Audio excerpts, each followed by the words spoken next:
राधे राधे दोस्तों, आज हम चौथा अध्याय करेंगे जिसका नाम है उद्धव जी से विदा लेकर विदुर जी का मैत्रेय ऋषि के पास जाना। उद्धव जी ने कहा, फिर ब्राह्मणों की आज्ञा पाकर यादवों ने भोजन किया और वारुणी मदिरा पी।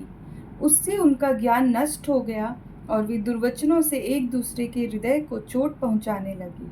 मदिरा के नशे से उनकी बुद्धि बिगड़ गई और जैसे आपस की रगड़ से बांसों में आग लग जाती है, उसी प्रकार सूर्यास्त होते होते उनमें मार काट होने लगी। भगवान अपनी माया की उस विचित्र गति को देखकर सरस्वती के जल से आचमन करके एक वृक्ष के नीचे बैठ गए।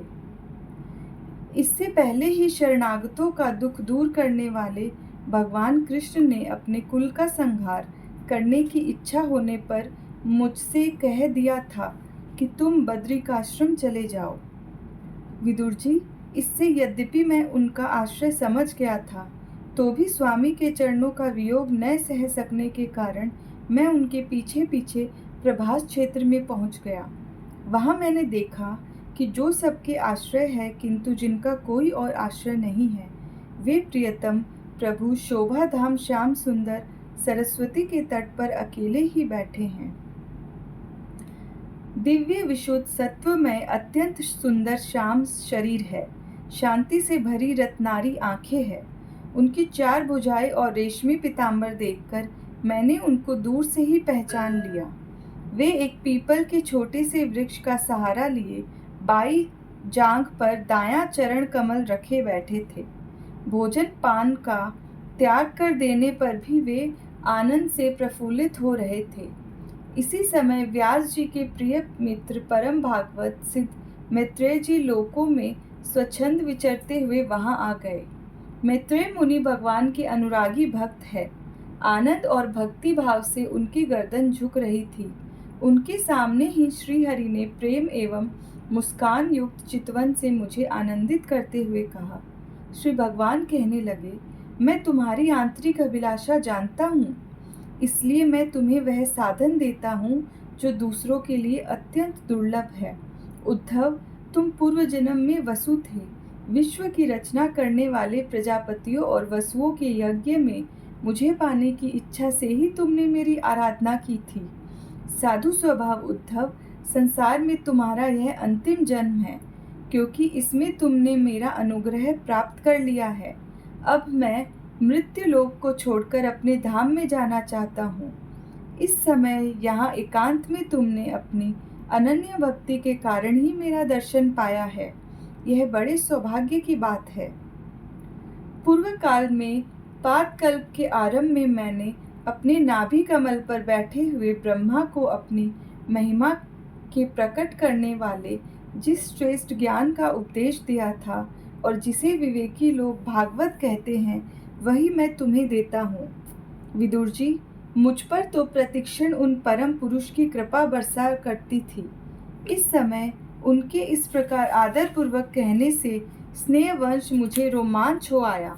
मेरी वाणी गदगद हो गई और नेत्रों से आंसुओं की धारा बहने लगी। उस समय मैंने हाथ जोड़कर उनसे कहा, स्वामिन, आपके चरण कमलों की सेवा करने वाले पुरुषों को इस संसार में अर्थ, धर्म, काम, मोक्ष, इन चारों में से कोई भी पदार्थ दुर्लभ नहीं है। तथापि मुझे उनमें से किसी की इच्छा नहीं है। मैं तो केवल आपके चरण कमलों की सेवा के लिए ही लालायित रहता हूँ। प्रभु, आप निष्प्रह होकर भी कर्म करते हैं, अजन्मा होकर भी जन्म लेते हैं, काल रूप होकर भी शत्रु के डर से भागते हैं और द्वारका के किले में जाकर छिप जाते हैं तथा स्वात्मा राम होकर भी 16,000 स्त्रियों के साथ रमण करते हैं। इस विचित्र चरित्रों को देखकर विद्वानों की बुद्धि भी चक्कर में पड़ जाती है। देव, आपका स्वरूप ज्ञान सर्वथा अबाध और अखंड है, फिर भी आप सलाह लेने के लिए मुझे बुलाकर जो भोले मनुष्यों की तरह बड़ी सावधानी से मेरी सम्मति पूछा करते थे, प्रभु, आपकी वह लीला मेरे मन को मोहित सा कर देती है। स्वामिन, अपने स्वरूप का गूढ़ रहस्य प्रकट करने वाला जो श्रेष्ठ एवं समग्र ज्ञान आपने ब्रह्मा जी को बतलाया था, वह यदि मेरे समझने योग्य हो तो मुझे भी सुनाइए, जिससे मैं भी संसार दुख को सुगमता से पार कर जाऊं। जब मैंने इस प्रकार अपने हृदय का भाव निवेदित किया, तब परम पुरुष कमल नयन भगवान कृष्ण ने मुझे अपने स्वरूप की परम स्थिति का उपदेश दिया। इस प्रकार पूज्यपाद गुरु श्री कृष्ण से आत्म तत्व की उपलब्धि का साधन सुनकर तथा उन प्रभु के चरणों की वंदना और परिक्रमा करके मैं यहाँ आया हूँ। इस समय उनके विरह से मेरा चित्त अत्यंत व्याकुल हो रहा है। विदुर जी, पहले तो उनके दर्शन पाकर मुझे आनंद हुआ था, किंतु अब तो मेरे हृदय को उनकी विरह व्यथा अत्यंत पीड़ित कर रही है। अब मैं उनके प्रिय क्षेत्र बद्रिकाश्रम को जा रहा हूँ, जहाँ भगवान श्री नारायण देव और नर, ये दोनों ऋषि लोगों पर अनुग्रह करने के लिए दीर्घकालीन सौम्य दूसरों को सुख पहुँचाने वाली एवं कठिन तपस्या कर रहे हैं। सुखदेव जी कहते हैं, इस प्रकार उद्धव जी के मुख से अपने प्रिय बंधुओं के विनाश का समाचार सुनकर परम ज्ञानी विदुर जी को जो शोक उत्पन्न हुआ, उसे उन्होंने ज्ञान द्वारा शांत कर दिया। जब भगवान कृष्ण के परिकरों में प्रधान भागवत कथा उद्धव जी बद्रिकाश्रम की ओर जाने लगे, तब कुरुक्षेत्र विदुर जी ने श्रद्धा पूर्वक उनसे पूछा। विदुर जी ने कहा, उद्धव जी, योगेश्वर भगवान कृष्ण ने अपने स्वरूप के गूढ़ रहस्य को प्रकट करने वाला जो परम ज्ञान आपसे कहा है, वह आप हमें भी सुनाइए, क्योंकि भगवान के सेवक तो अपने सेवकों का कार्य सिद्ध करने के लिए ही विचरा करते हैं।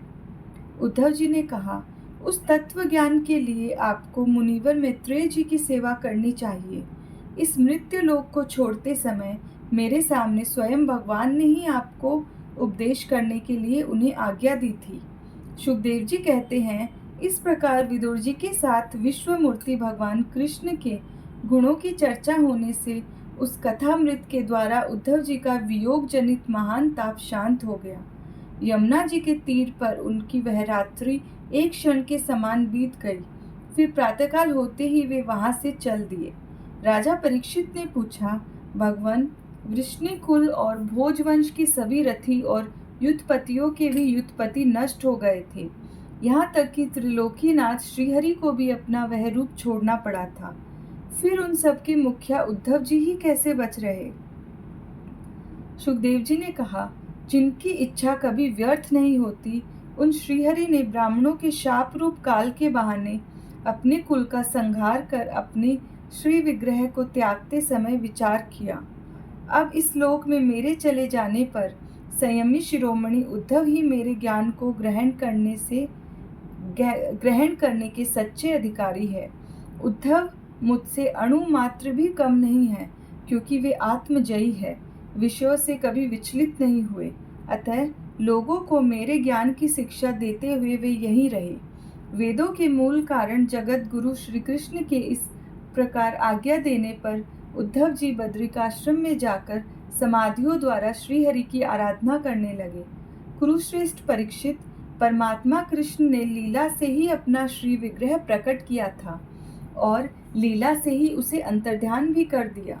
उनका वह अंतर्ध्यान होना भी धीर पुरुषों का उत्साह बढ़ाने वाला तथा दूसरे पशु तुल्य अधीर पुरुषों के लिए अत्यंत दुष्कर था। परम भागवत उद्धव जी के मुख से उनके प्रशंसनीय कर्म और इस प्रकार अंतर्ध्यान होने का समाचार पाकर तथा यह जानकर कि भगवान ने परम धाम जाते समय मुझे भी स्मरण किया था, विदुर जी उद्धव जी के चले जाने पर प्रेम से विह्वल होकर रोने लगे। इसके पश्चात सिद्ध शिरोमणि विदुर जी यमुना तट से चलकर कुछ दिनों में गंगा जी के किनारे जा पहुँचे, जहाँ श्री मैत्रेय जी रहते थे। राधे राधे दोस्तों।